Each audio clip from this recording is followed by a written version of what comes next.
Yeah, if you need me to move him or anything, I can. Yeah, Brazilian Pac-Man. He's adorable. Yeah. One of the few animals I felt the need to name. Yeah. And what's his name?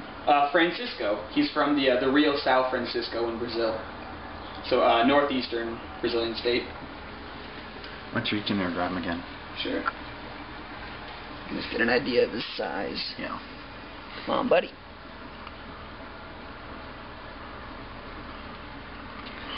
Yep.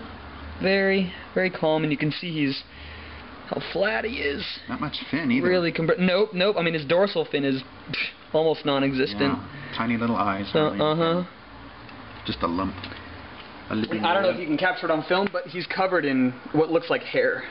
He's covered in little super fine. I mean, I don't even know what you'd call that. Sense, some kind of sense. Some sort of sensory organ, I guess. Yeah. Probably to help him detect fish when he's buried under sand. Yeah, pretty cool. Yeah. So kind of like what a beta would do. She just flares out, and then she just hits it. So Did you turn the room light off? Yes. Or well, here it is. Is that much better? Yeah, just so you can There's still quite a lot of glare from the LED. So that looks to be about a foot long. Or 11 inches or something. You know, the trouble is, it's just kind of a lump.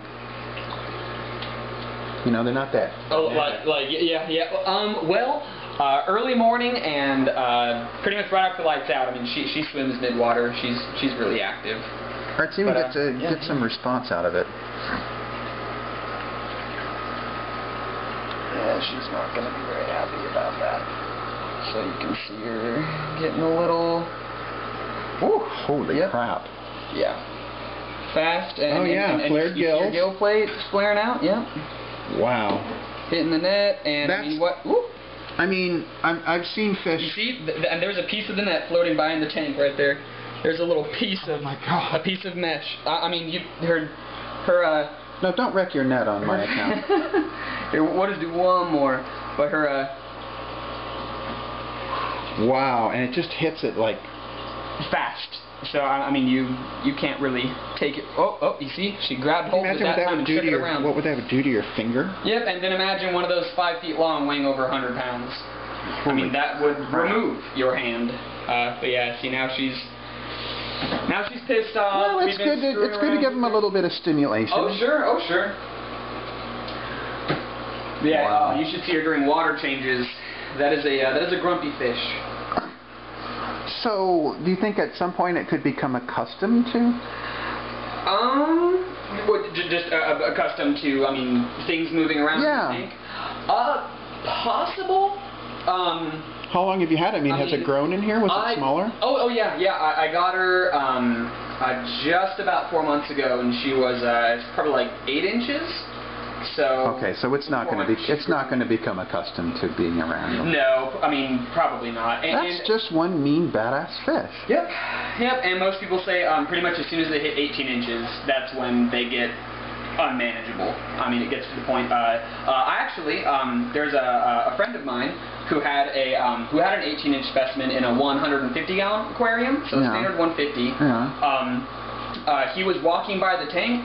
It was the same thickness as this, so it's still a half-inch thick glass aquarium. Yeah. But he was walking past it. The fish didn't like it, went to strike at him, and actually ended up shattering the side of the tank and busted a 150-gallon aquarium. That's thick. At half-inch thick glass, same thickness as that. So, yeah. That sounds like a fish story. And the fish is still alive. His name is Kong. He's the largest Aimara in captivity at 33 inches. And he's responding to my camera. Yeah, and she'll hit the glass. I mean, she doesn't mess around. That's amazing. Well, what does that tell us about its habitat?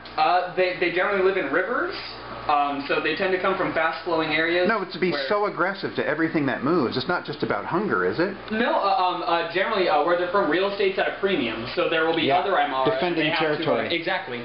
Yeah. In other words, if you're not just a total badass. But yeah, see, I mean, even just having us be right here, she flares up and she gets pissed. All right. It's interesting. Yeah. I don't know. I think So that's there's that's no my end dream of fish. there's no end of what you could do with a tank this big, and that probably wouldn't be my first choice, but it is a pretty awesome one. Yeah. Well, it's like I said, it's been my dream fish since I was a little kid. Well, you got to live your dreams. That's right. That's right.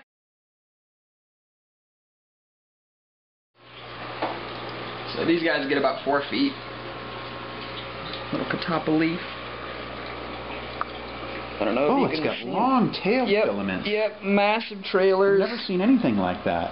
Mm-hmm. I mean, I've seen some nice speckled plecos, but Yep, and they're covered in spines too. So Oh, I that mean, his thing's entire beautiful. body. Uh-huh. Yep. So imagine him. Here, we'll scooch him out the of old his black hide. sewer pipe hide. Oh yeah, cheap and effective.